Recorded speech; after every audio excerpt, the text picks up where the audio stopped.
Good morning, everyone.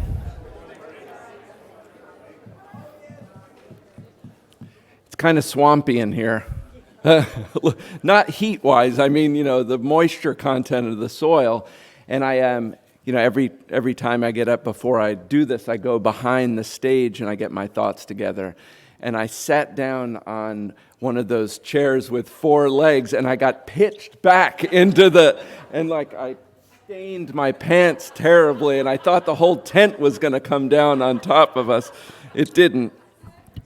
I'm going to just welcome and start the session by naming a guy by the name of Emile Durkheim.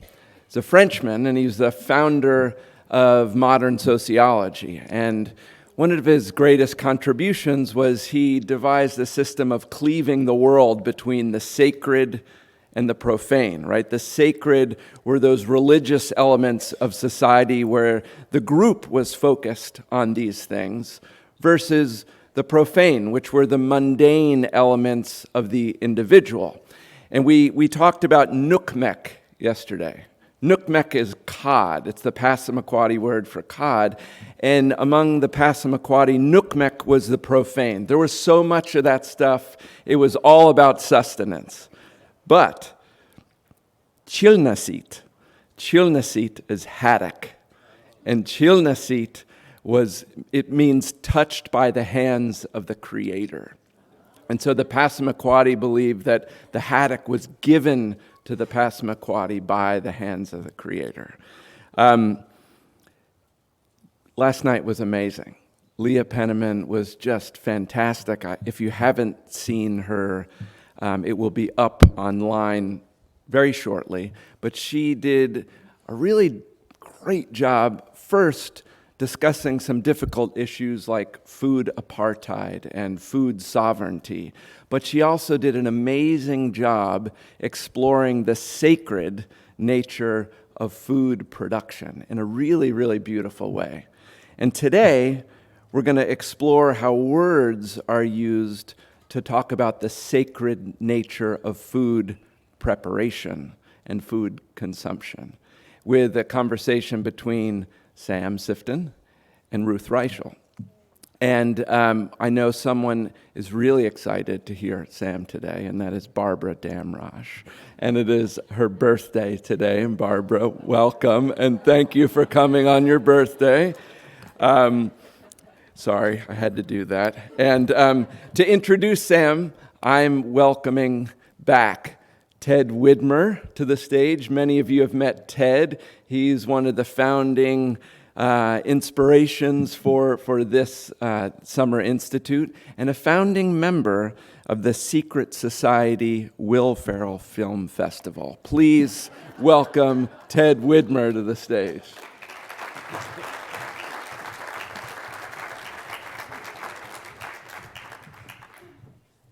Thank you, Darren. Now it's not so secret anymore. But Darren and Will and I have relaxed after these intense sessions with a night of nonstop Will Ferrell movie watching, which I think if you mention Emile Durkheim at the beginning of your remarks, you're allowed to end with Will Ferrell. Well, it's a great pleasure to be back and to welcome all of you to Eat My Words. And it's a measure of how deep the friendships are that have formed around the Summer Institute, that I was invited to introduce two speakers on a subject for which my ignorance is so profound. But I'm really happy to introduce an old friend and a new friend whom I met last night, who are the two greatest thinkers and writers about food in America. And I don't want to forget to mention that their books are for sale at that table over there.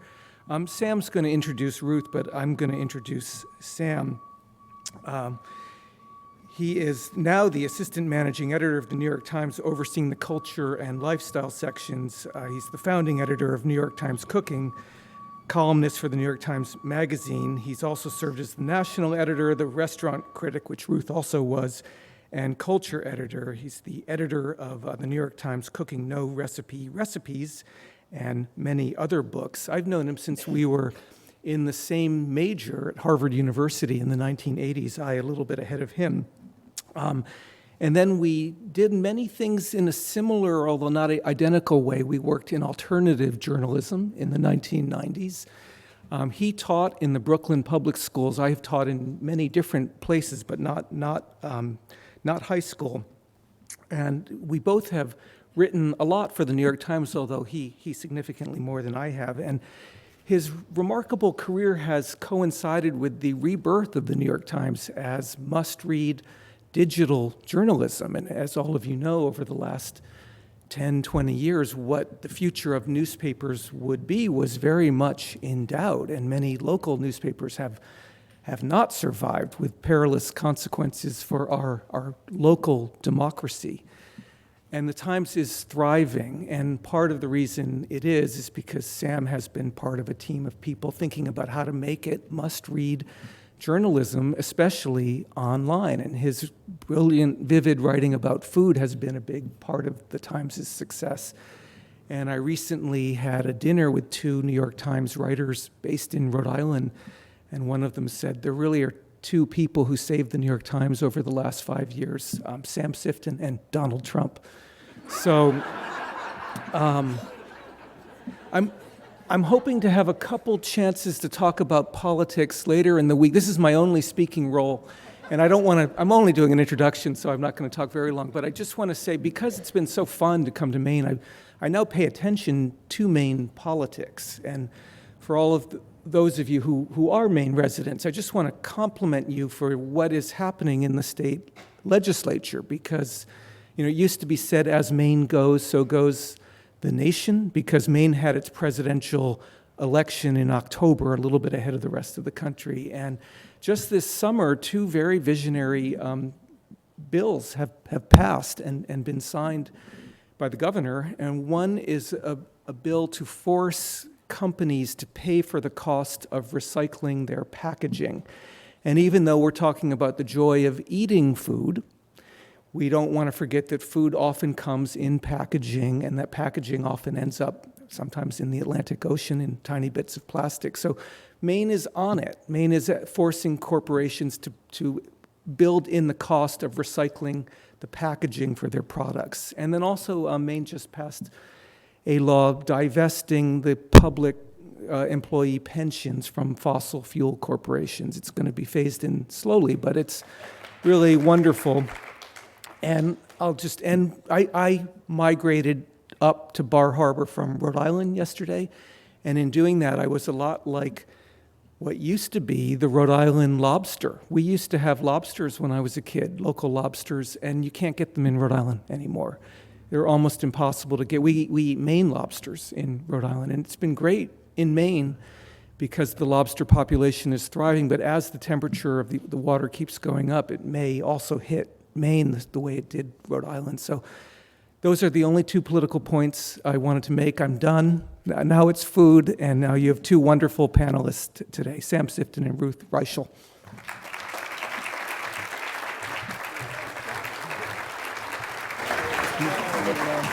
You were great. Good morning, everyone. How are you? Now you know who I am. You already knew who Ruth was. That's why you're here, to see Ruth. But before we begin, if you'll indulge me just for a second. Absolutely. I want to say something as a COA parent. One of the most difficult things about being a COA parent is trying to explain to friends and sometimes relatives the concept of human ecology. Like, what is it? They're making quilts, they're studying terns, they're making dances and writing poems. Like, what is it? And, as a parent, you struggle with it at first, and then you realize that it's about not just the study, but the result of the study and how these students act and how these faculty act in the world. And I had a great object lesson this morning, right here on Eden Street. It wasn't great for the guy who was in the motorcycle accident, but it was great for this anecdote, which is there was this sad accident out front. I don't know if anyone saw it, but a motorcycle and a car had an interaction that was not good for the motorcycle driver. And there were a bunch of people standing around, gawping. And there were a lot of first responders there, tending to this guy. And one of them was the president of the college. And I just thought, there's Darren in full workup gear, tending, going to the thing, helping the person. And I thought, that's a pretty fine example of human ecology in action, and I wanted to share it with you before we started talking.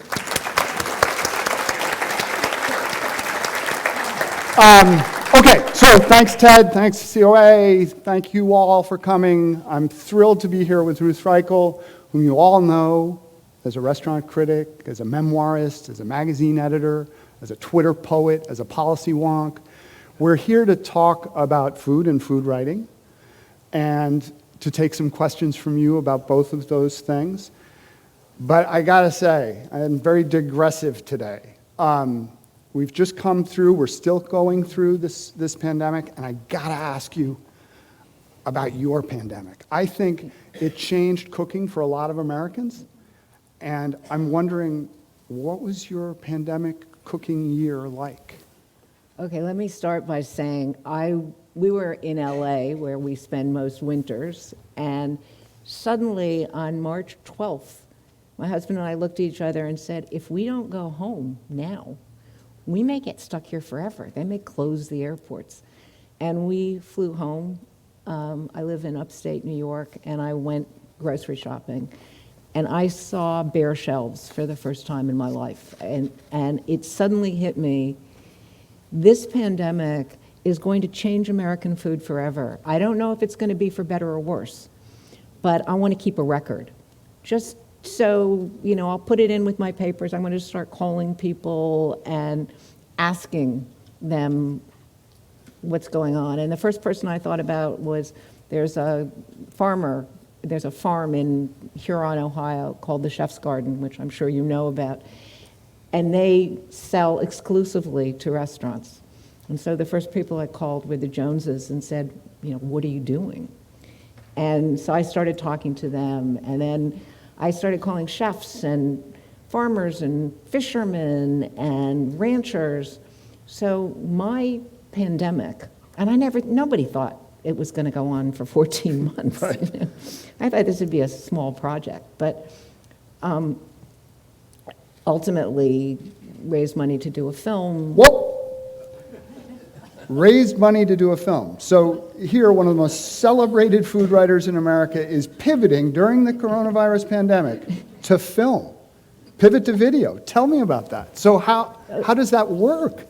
Okay, so what happened was I heard through the grapevine that Laura Gabbert, who's a director in LA, who did the Jonathan Gold movie, that she was working on a movie about LA restaurants and how they were surviving the pandemic. And I called her and said, Think bigger. Think bigger. I mean, this is ultimately not going to be that interesting how restaurants do it, but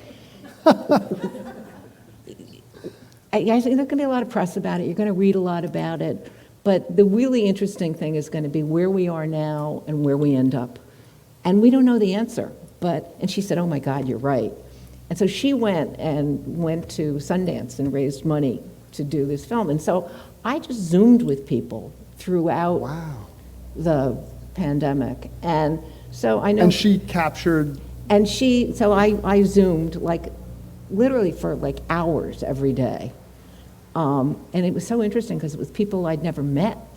A farmer in Nebraska, a rancher in Kansas, another farmer in Georgia, a couple of chefs on the West Coast who I didn't know. And you talk to these people once a week. Yep. You get very close. Yeah, it'll be interesting when you see them at the premiere, when you realize that guy is 6'4", or that guy is 5'2". Actually, he had 6'4" energy. One of the people I spoke to is Bren Smith. Do you know who Yo, he is? I know Bren, yeah. So Bren, I love Bren so much. He's a kelp farmer.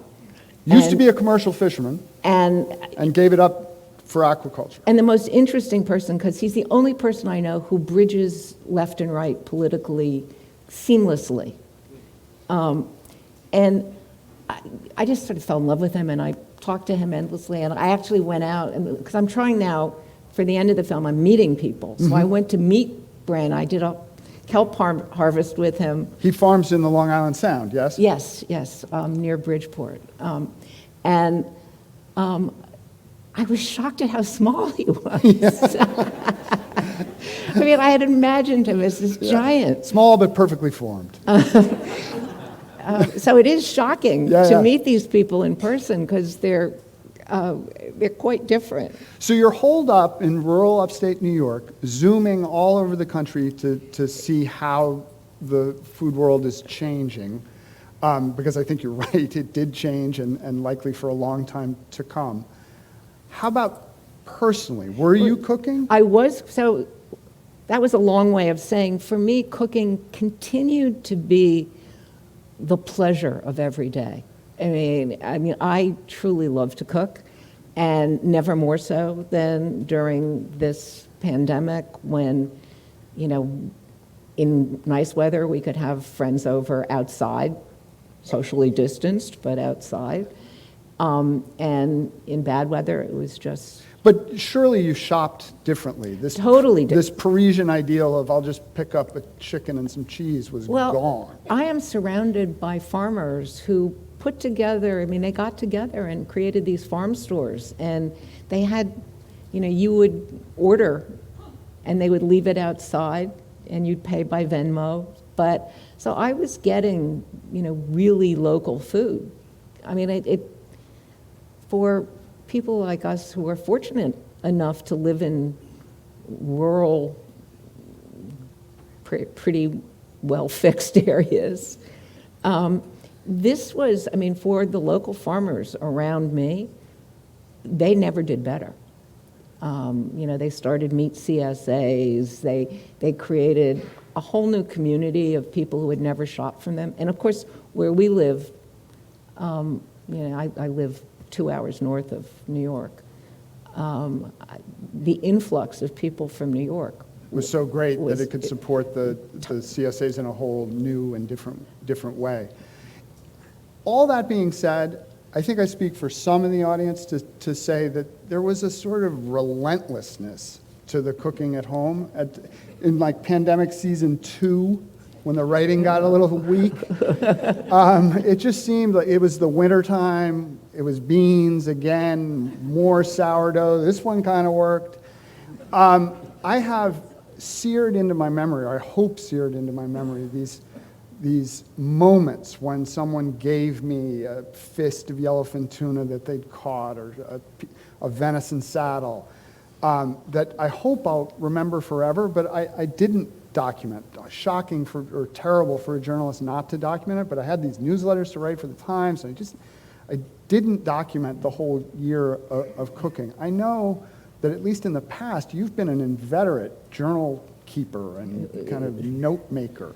Did you do that during the pandemic? I do Instagram, and I Instagrammed a lot of the food that I was cooking. And I know people got tired of cooking, and I think, if I'd been holed up with a family and, in a small apartment with, crying children, but, because I just really got up and said to my husband every morning, what do you want for dinner tonight? It was pure pleasure. It really was, I turn on the music, get a glass of wine, start cooking, and it is really the high point of my day. There are lots of things I don't like to do, but cooking is not one of them. Okay, enough of amuse-bouche. Let's get to the main course. Let's talk about writing. I'd like to start small. You mentioned Instagram, and you're very good at Instagram, but I think you're fantastic at Twitter.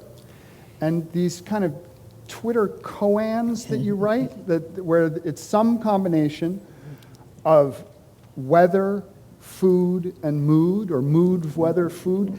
And I'm a devoted follower of them. They get tons of hearts. People love them. How do those come about? Are those meditations? Are they difficult? Easy? Well, I have to say, I haven't really. I sort of stopped during COVID. I just wasn't in the mood, and I haven't really. They're coming back. I will start again, but I occasionally do one, but it pretty much started, in 2009. I had some friends over for dinner, and they were talking about Twitter, which I had never heard of. And they signed me up for Twitter. And I just thought, okay, this is an interesting, that was like, in those days, it was only 140 characters. Yep. And I thought, as a writer, this is a really interesting exercise. How much can you convey in 140 characters? So I just thought, okay, every day I'm going to take one moment of the day and see if I can make it as real as possible with just those words. And it was fun. It was like a language I had never explored before. And I never thought that anybody but my friends were reading them. And all of a sudden, I read somewhere that I had 250,000 followers. And I was like, who are these people? They are the people who come up to me when they hear that I'm coming up to Maine to talk to you, who say hello to Ruth. These are people who don't know you. These are the children of people who don't know you. Say hello to Ruth. There's a tremendous degree of intimacy between you and your readers, and not just on Twitter. If you go back, and you can go back, and I encourage you to go back to look at Ruth's work at the New York Times. You can go and look at the Los Angeles Times stuff if you want, but I'm here to tell you to go to the New York Times stuff. In your farewell column in 1999, you wrote a lot about the mail that you received. And I can tell you, having sat in the chair that you crafted for us as restaurant critic, and now at New York Times Cooking, the email that I received is remarkably intimate. What is it about food writing that engenders that kind of connection? It's why I write about food, actually. I mean, it always seemed to me that you can say almost anything when you're talking about food because it sneaks up on people.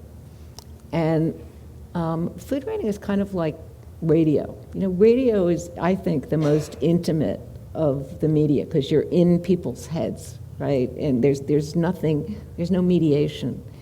And food writing is kind of like that because people come to it for pleasure. And if you then throw something that is provocative at them, they're ready to accept it.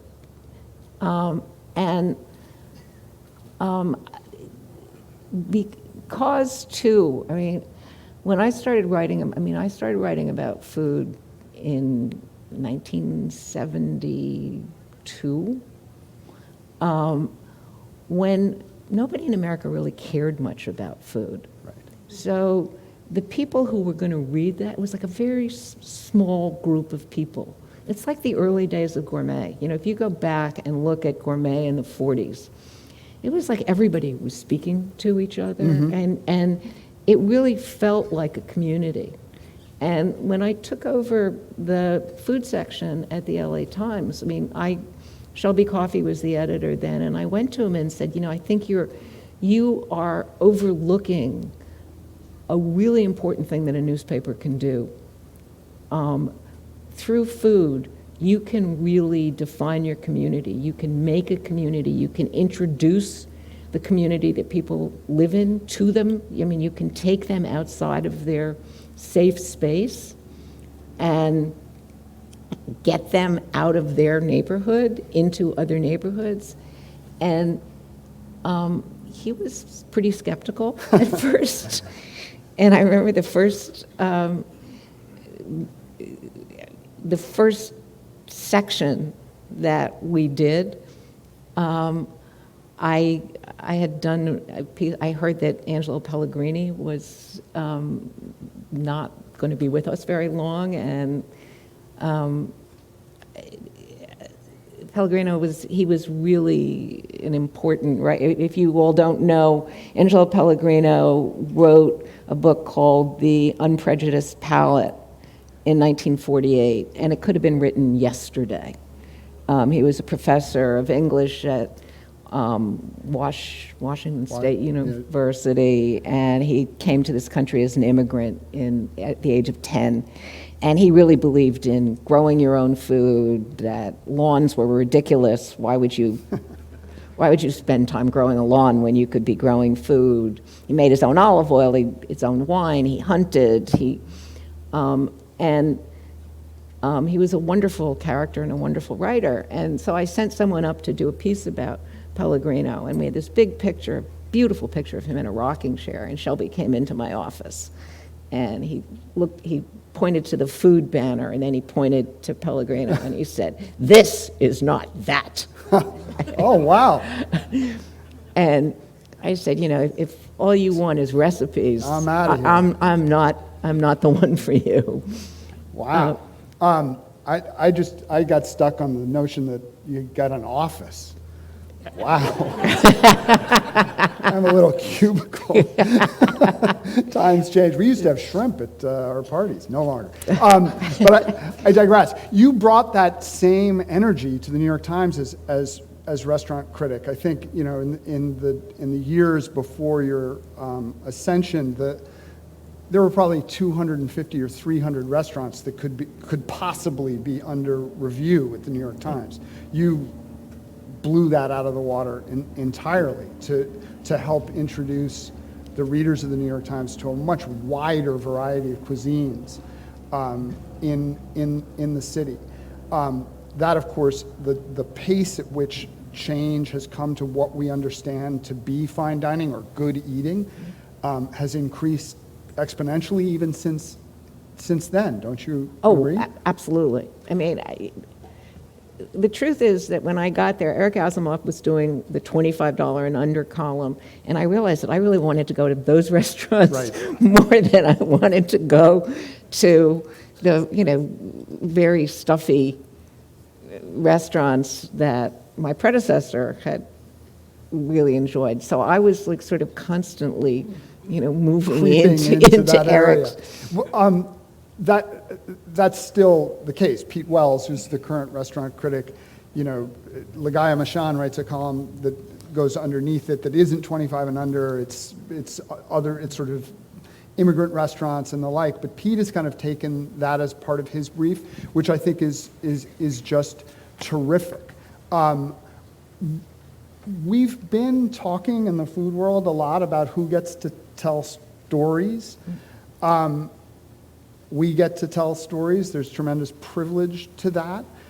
As you look out across the landscape of food writing, do you detect a change? Oh my God! Oh Talk my God! about it. The change is enormous. I edited the anthology Best American Food Writing a couple years ago, and I don't think before then I had been aware of how much food writing had changed over time.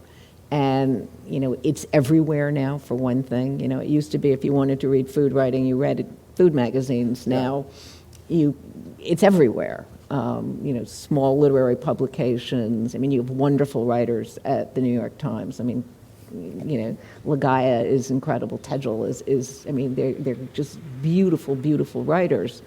But people who are taking on the kind of things that when I went to Gourmet, I was told, nobody wants to read Right. about those subjects,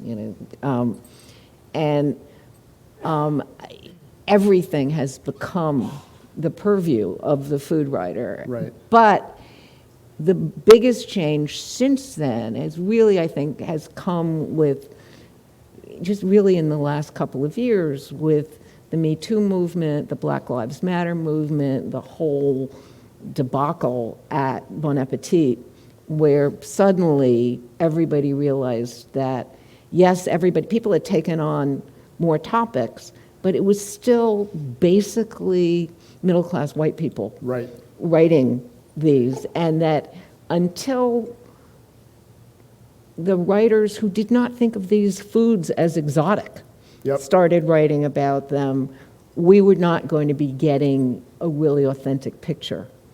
Looking back through that lens at your time at at Gourmet, or your time at the LA Times as editor, are there things that you would have done differently? Definitely. I mean, I'm very proud of the fact that when I took over the food section at the LA Times, Toni Tipton Martin was writing for me. Toni did the Jemima Code, and she's... and her latest cookbook is Jubilee, 200 Years of African American Cooking, and I'm telling you right now, there are 3 books you need to buy today. 2 of them are over there. But the third is Toni's cookbook, which is just an extraordinary document. Yes, and she was writing nutrition. Yeah. And I went to her and said, "This, if this is what you want to do, of course you can write nutrition, but you are the only person who can." She lived in Crenshaw, and I said, she lived in Baldwin Hills. I said, you really should be writing about your community in a way that nobody else can. And I asked her to do a piece about how a woman living on food stamps, what their life was like. And it was incredible. I mean, it was like so eye-opening to the readers of the LA Times that we actually ended up having to set up a 501c3 for this woman that you wrote about. But I'm sorry I didn't push her to do more. I'm sorry I didn't hire more. I mean, I should have gone out of my way in LA to make sure I had a Latinx writer. I mean, it was shameful that I didn't. When I got to Gourmet, I kept asking. I mean, first of all, when I got to Gourmet, there was one man on a staff of 60. And so the first thing I said to HR was, "Don't send me any women. I only want, we got to get some men around here." But then I said, "Please send me people of color." And they didn't. And I kept saying, I want some candidates of color. And they kept saying, "We don't have anyone." And I accepted that rather than go out and do my own search to make sure that I had a more diverse staff. We had a lot of diverse voices. I mean, I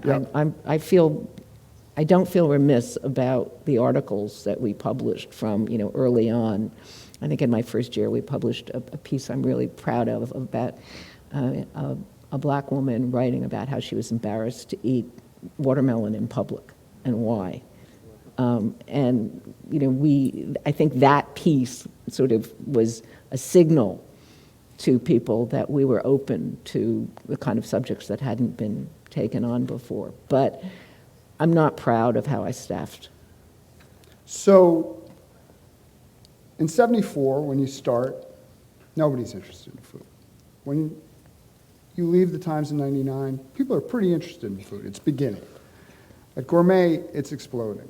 And you think, where are we now? We're at like supernova status. There are people writing about food on social media channels and blogs and magazines, and literary journals, the whole thing. So there's a much bigger pool of people who self-identify as food writers, which I've always been suspect of. As a newspaper guy, I'm like, you're a reporter, you're not a food reporter. It's not like anyway. I'm curious, when you look out at that wide world of food writing, do you see a distinction between food journalism and food journaling? I see a lot of food journaling. I definitely see a real distinction. I mean, food journaling, is very much, when I first got to the LA Times, there was one person who wrote for that section who, she just rambled on, rambled on. And when I said, really, you've got to try and say this in a more concise manner, you've got to think. And she said, "Oh, food is so interesting, it doesn't matter how you say it." And I feel like the journaling people are kind of there. Yep. This is so interesting that how I say it doesn't matter. And that's not useful. Yeah, it's not useful at all. And I think for anyone who has spent time writing restaurant criticism, where you have a limited word, you have a box to fill. In its way, it's a Twitter 140, but it's it's 1,000 words at the New York Times. Like it's a craft to figure out how you're going to tell that story. Can you talk a little bit about how you looked at the business of crafting restaurant criticism? I will start by telling you that my first restaurant reviews were for a magazine called New West. And when they asked me to be their restaurant critic, I was living in a commune, I had no money, didn't have a credit card, so the idea of, I didn't think it was going to be my career. Right. It was like, I get free meals. And that's literally how I thought about it. And so I wasn't thinking career-wise, but what I knew was that I thought restaurant reviews were boring, that they were just, I didn't want to write, this has too much salt, and Right. These are the dishes. And so they gave me a tryout, and I wrote a short story, which had the food woven through it. And the first place they asked me to review was a place called Robert, which is a very fancy French restaurant. And I called it Cops and Robert. and it started with the names have all been changed to protect the innocent. And it really was just a little short story about a gang that's been sent to this restaurant to find fault with it. Well, you always, throughout your career as a restaurant critic, have messed with form, have experimented with the limits of what you can do there. I, too, abhor a review that's, the steak was maddeningly pallid. And I always wanted to know what the story of the restaurant was. What are they trying to achieve here, and how does it fit into the fabric of the city in which it exists? What were you looking for in restaurants? I guess, I always thought that you ought to have criterion where you can judge a hot dog stand as well as a 4-star restaurant. And so, how do you do that? And what you have to do, what are they trying to do? Yep. And are they doing that? So that's what I'm looking for, is what do they think they're doing? And let me judge them on that. First define it so that the audience knows if this is something they're going to want to go to, right? Maybe you aren't interested in the best chili dog on earth. But if this is what they're trying to do, are they delivering that? So we're in a world now where citizen criticism, consumer criticism is everywhere. It's on Yelp, it's on Twitter, it's what does that do to the formal restaurant review? It does a few things. Think about the days of Craig Claiborne. Craig basically invented restaurant criticism in America, and his word was everything, right? Today, you've got all these competing voices. So one thing it means is that you have a smarter consumer. You have to be smarter about how you read reviews, right? So I don't think anybody takes anybody's word as gospel anymore, which is a good thing. It also means that the people who get paid to do this better be good, right? Because there are all those free. You want advice on where to go eat, you can sign on and get a million opinions. So the people who are writing have to write better, smarter. They have to give you more information. They have to put it in context, which is one thing that, critics who spend their lives thinking about this have a lot more to offer than someone who's going out for, one meal this year. Yeah, exactly. So, there's no question that the writing of restaurant criticism is a craft that in the right hands, in your hands, can rise to the level of art. Is the same true for restaurants? Or in other words, restaurants, to my mind, are a cultural product. the craft of them is fascinating to me. Can they rise to the level of art? I have gone back and forth. What do you think? I don't know. I go back and forth. I was looking to you for the definitive answer. I used to say no, and increasingly, I think yes. I think as as normal people become better cooks, which has certainly happened, the people who we pay to think about food, if you think of someone like a Grant Achatz, Yep. he is an artist. Dan Barber has been doing these residencies at Stone Barns where these people are really thinking like artists, where they're using ingredients in ways that we as normal people, people who don't spend all day in the kitchen thinking about how you take ingredients apart and put them back together, or think about how do I provide an experience for people. I think they are, in some cases. Yes, I'll seize on the notion of experience or experiences, because I think that plays into it as well. This idea of a residency, it's where and it's priced that way. It's priced as a ticket that you go and experience the mastery of Grant or whoever the chef is. And I must say, I come away from those meals feeling differently than I do at that 4-star chili dog place, okay, where there's pure craft at work. There seems to be art happening. It's exhilarating. When I go to one of and I have to say, my husband, who is very skeptical, he's not a big eater, he's very skeptical, he keeps my feet on the ground, it's great, but, so I will go and just get transported by something, and Michael's just sitting there going, can we go yet? Can we go? Are we done?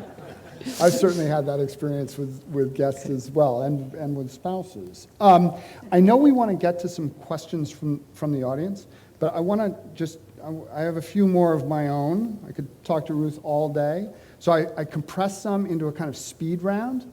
Oh, good. Okay? Okay. So this is, you're not meant to think in this exercise, but just to respond. Okay. So it's the first thing that comes into your head. It's going to come from all different angles, I promise. Ready? Okay. Which living artist do you most admire? Whoa. Come on, it's right there. Doug Hollis, my ex-husband. Excellent. That's wonderful. Okay. Where and when are you at your happiest? In the kitchen. In my kitchen. I'll stick in the kitchen. What's your favorite kitchen tool? A knife. A sharp knife. Good. All right, that's exhausting and stressful. Let's go back to questions. We've been talking a lot about art and craft and writing. One of the things that we are writing increasingly about is the food system itself, which is under assault by, as we learned yesterday, by food apartheid, by climate change, by all sorts of things. How are we meant, us in the food world, in the food journalism world, how are we meant to grapple with this divide between art and beauty and deliciousness and these difficult discussions of policy, these difficult discussions of inequity? That's why we have food sections. I think we need to deal with it all. I think it's, part of the problem with food writing for most of our lifetimes has been, this notion that we should not deal with the serious issues. I come back to, here we are in Maine, the David Foster Wallace piece about the lobster. Consider the lobster. Which, I have never been more terrified than I was when I published that piece. But there was a point where he and I had an editorial disagreement about, he had a reference to Mengele, which I thought needed to come out.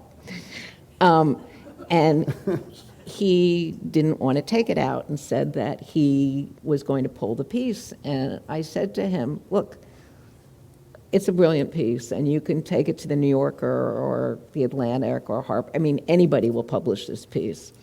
But you want to publish it in Gourmet because you want the people who cook lobsters to read this. You do not want this to be an abstract piece. And he sort of swallowed hard and said, you're right. Can we talk about that piece for a minute? Because you said you were terrified before publishing it.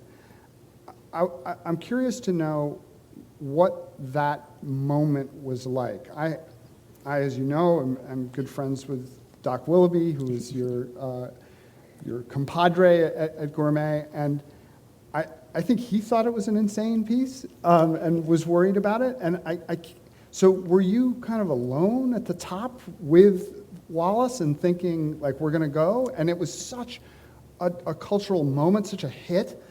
Doc has never been more wrong. Well, Doc's objection, and Wallace took some of those out. I mean, his big objection was he thought that his attitude towards people in Maine was condescending. Mm-hmm. And he insisted that come out, and thank God he did. And it did. And it did. See, I didn't see that first draft. And he was worried about it. We were both worried about it because we both thought that, people are going to say, I do not buy Gourmet magazine to find out what lobsters feel when they go into the pot. I mean, I just don't. But the staff was really behind it. Oh, that's great. And more importantly and more surprisingly, my publisher was behind it. Wow. Julia said, this is an important piece. I mean, I felt like I never showed him anything. I mean, it's just not what you do. But this one I said, Just going to give you a heads up. before you try and sell an ad into this, you better read it, because people should know what if they're going to run in, they should know it. That Discover Maine vacation land adjacency. Might want to go further in the book. And he came to me and he said, this is a really important piece, and it sets us apart from the other food magazines, and I don't have any problem with it, which is shocking. That is shocking. For Condé Nast, that's shocking. So I had a lot of support, which does not mean that I slept the day that went to print, because I was convinced that people were going to cancel their subscriptions and I was going to lose my job. I have to say my son was also, who was then 14, and I told him about my apprehensions, and he said, Mom, you're underestimating the audience. Really? That's awesome. We got to go to questions from you guys. I've been dominating, Ruth, and that's unfair. I know there is at least one mic. Sean's got it, so let's get some hands. 2 mics. All right, Sean, grab a hand. Uh-oh, this is going to be... This is the watch hardest out. question Here you'll comes- answer all day. It's been burning. Ted introduced you as Reichl or Reichl, and Sam has been calling you Reichl with a hard CH forever. I'm wrong. And I would just like to say it is Reichl, right? It's Reichl. Yeah. Okay, that's my question. You know, Thank you so much. that's like... It's a good thing I'm red already.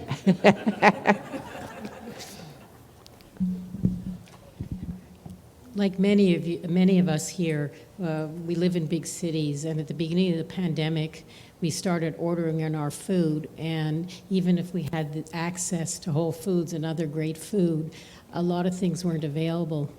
So my question for you is, I, like many others, developed a couple of COVID recipes, which were really wonderful and I still use. And I was wondering if you have 1 or 2 COVID recipes that you developed. I have to say that I didn't have a problem getting ingredients. So, I have a lot of recipes, but none of them are, specifically for COVID. I'm sorry. The one thing that I did do living where, these aren't recipes, but I really missed fish, and there's not a lot of good fish in the Berkshires. So I started ordering fish and learned to cut sushi. Nice. Because I just missed it so much. And My COVID recipe was oysters. Because all the guys who sell oysters to restaurants on the East End of Long Island had no restaurants to sell to, so they pivoted to consumer. And I was like, I'm a consumer, and I consumed a lot of oysters. That's a good if it comes around again, if the Delta variant comes around, find yourself an oyster dealer. Who else we have? There's someone over here. Hi.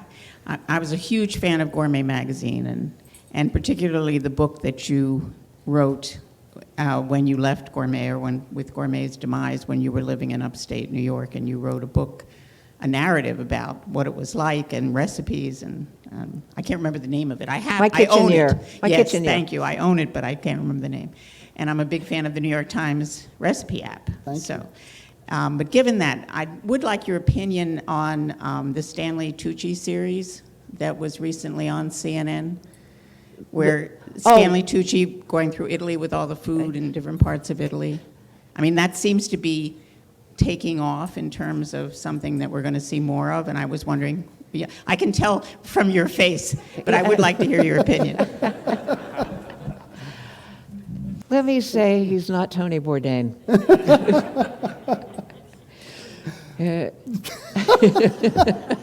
Next! There's someone in the middle there.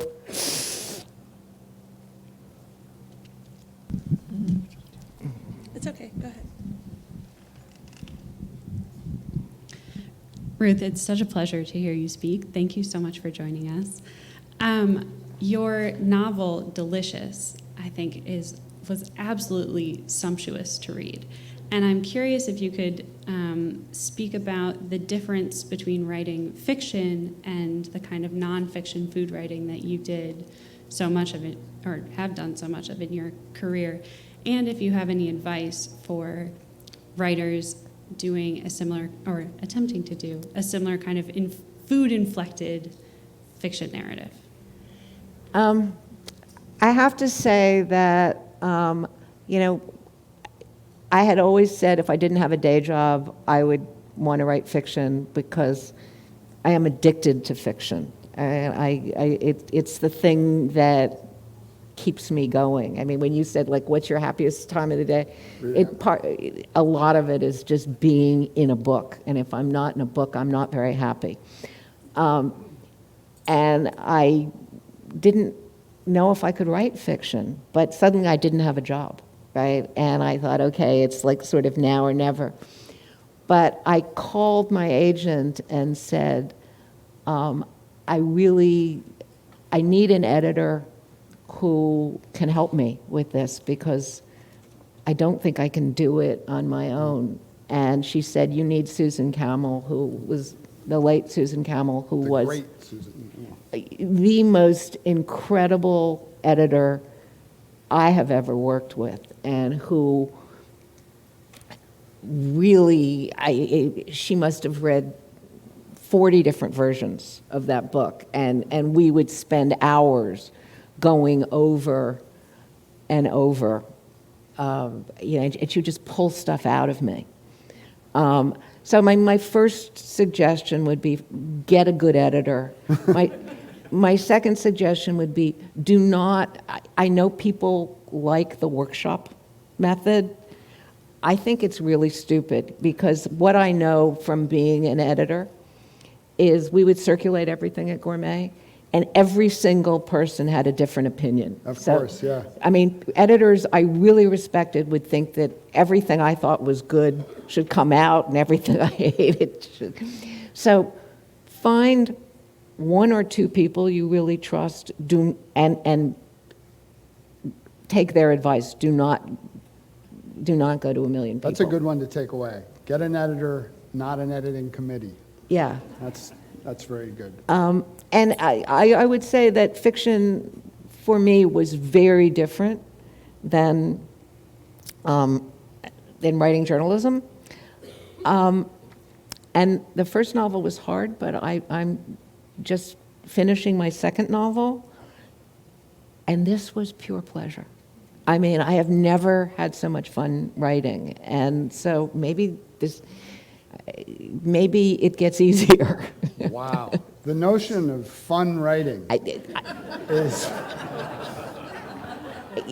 But you know, the truth is, in this book, I so enjoy spending time with these characters that I just can't wait to see what happens to go next. be with them again. Oh, that's great. That's a dream. We have someone right here in the front row.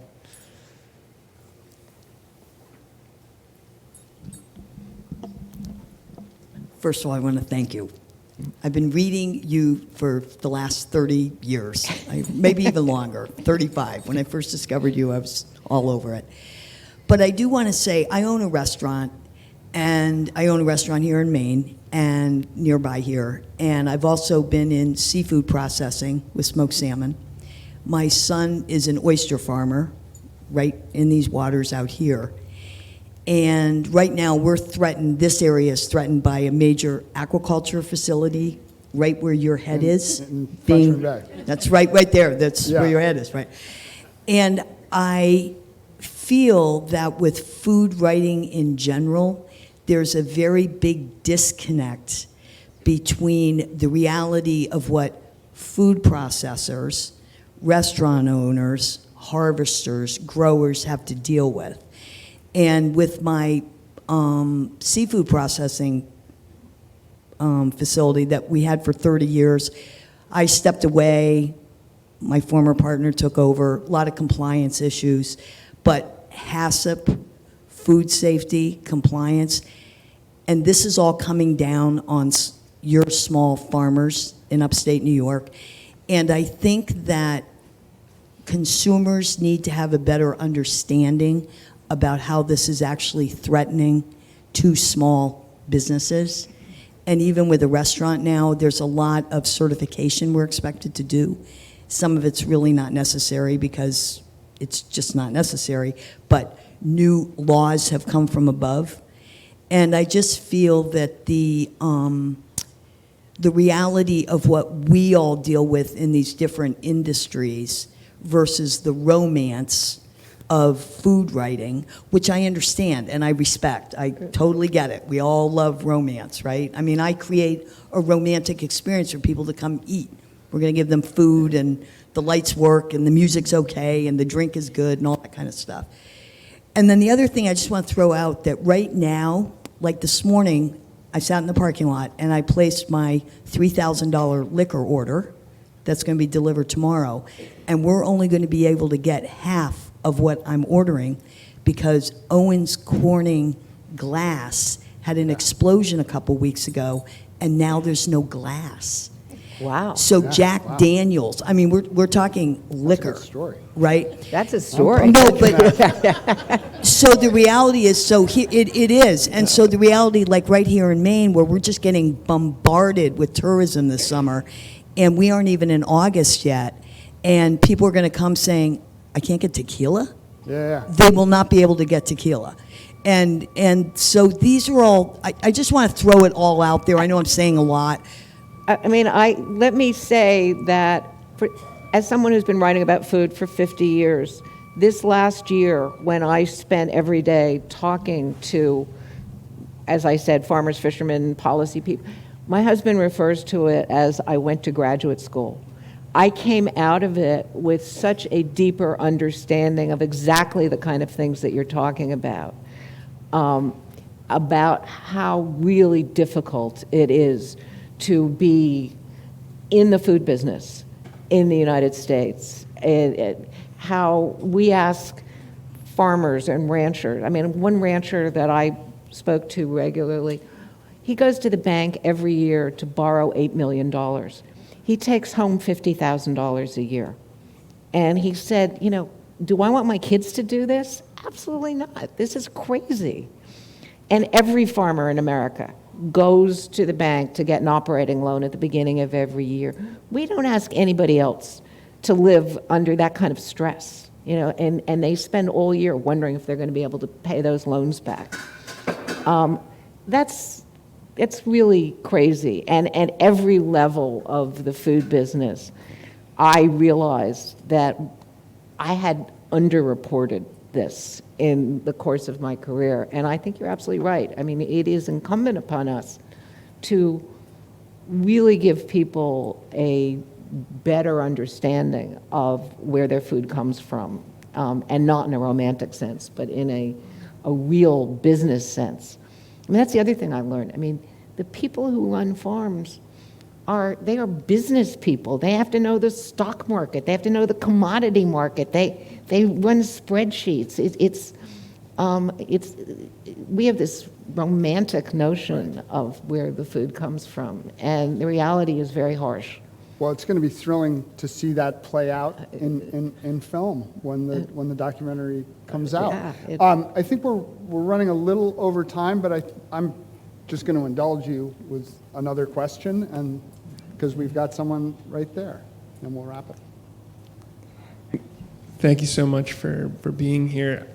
You mentioned wishing that you had staffed a more diverse team in the past, and I'm wondering how that extends now to how you buy ingredients, or to whom I'm sorry, can you say that again? You mentioned in the past wishing you'd staffed a more diverse team, and I'm wondering how you buy ingredients now, and whether you think about whom you're buying ingredients from as part of that same desire to be sourcing from folks who are more diverse, and how much should chefs be thinking about sourcing from diverse people as well? I certainly think about it a lot. I think like everybody else, I do a lot more ordering online now. And so if it's not available in your community, it is easy to go online and find, for instance, spices that are being, bought directly from people at fair prices. And I think that increasingly, and this is one of the places where food writers come in, where chefs are having to think about this, even if they don't want to, because the people who are writing about food are asking those questions. Yeah. What farm are you buying from? There is a black-owned farm down the road from you. Are you supporting them? So I think diversity is very much it's people in the food world are really thinking about it. It's very top of mind. So, folks, you got to go buy Ruth's book. You got to buy the other guys, too. I want to thank you all. I want to thank COA, and I want to thank you, Ruth, most especially for this delightful conversation on your part. Well, no, thank you, because you did the hard work here. I just ask questions and type up the answers. This has been great. Thank you. Thank you, Ruth.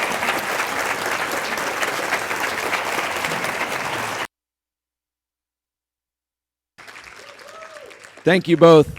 Thanks. That was fantastic. I encourage everyone to stick around at 11 o'clock. We're welcoming Amber and Anochi here. Great talk. Even if you have not signed up, obviously you're here. Stay with us. Get up, stretch your legs, get some coffee, look at the new building, take a bathroom break, and come back and join us at 11 if you. Amber is one of the people that I spoke to with some regularity. And she's fantastic. And she's a COA alumna. I didn't know that. It will be online, too.